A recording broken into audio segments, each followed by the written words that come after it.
Quick question. Have you ever wanted to do everything at once? Like play soccer, draw comics, play the violin, and win a math contest all in the same day? Sounds impossible, right? Well, in Greek mythology, there was one super busy god who tried to do it all. His name? Apollo. Let's meet Apollo. He's the son of Zeus, the king of the gods, and his twin sister is Artemis, the goddess of the hunt.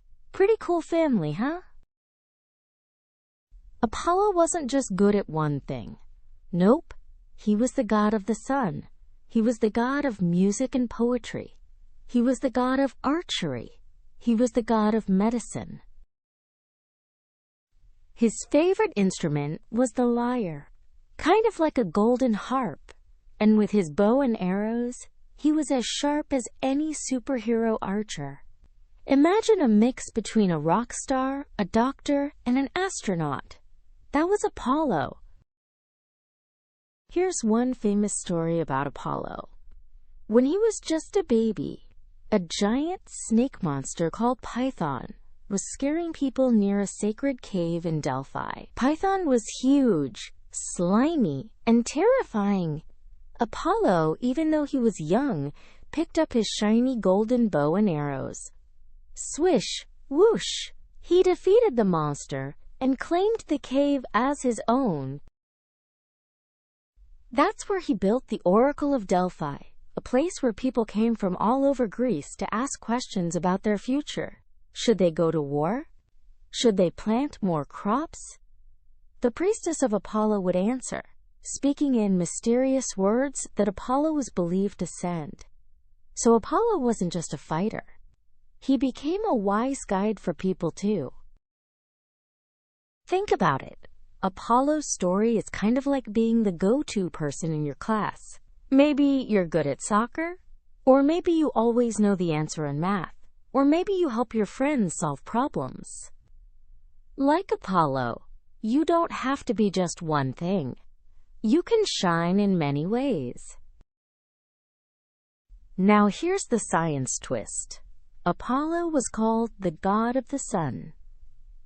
Every morning, people imagined him riding his glowing chariot across the sky, pulling the sun with him. Of course, today we know the sun isn't a chariot. It's a giant star, 93 million miles away. The sun is so big that more than 1 million Earths could fit inside it. And it gives us light, warmth, and energy. Without the sun, plants couldn't grow, and we couldn't live. So while Apollo didn't really drive the sun, his myth shows how important the sun was to ancient people, and how important it still is to us today. And guess what? The name Apollo is still shining in the future. The NASA missions that took astronauts to the moon were called the Apollo program. When Neil Armstrong stepped on the moon in 1969 and said, "That's one small step for man, one giant leap for mankind," it was thanks to Apollo, not the god, but the program named after him.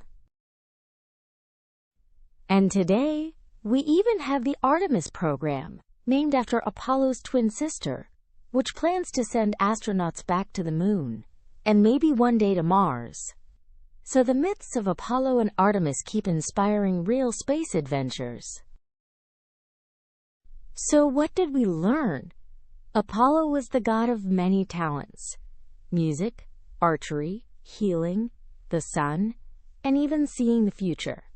His myths remind us that it's okay to be good at many things, and that science and stories often meet in exciting ways. Next time you look at the sun or hear about space travel, think of Apollo, the golden rock star of the gods. Thanks for listening, explorers. See you next time for another adventure in myths and science. Bye-bye.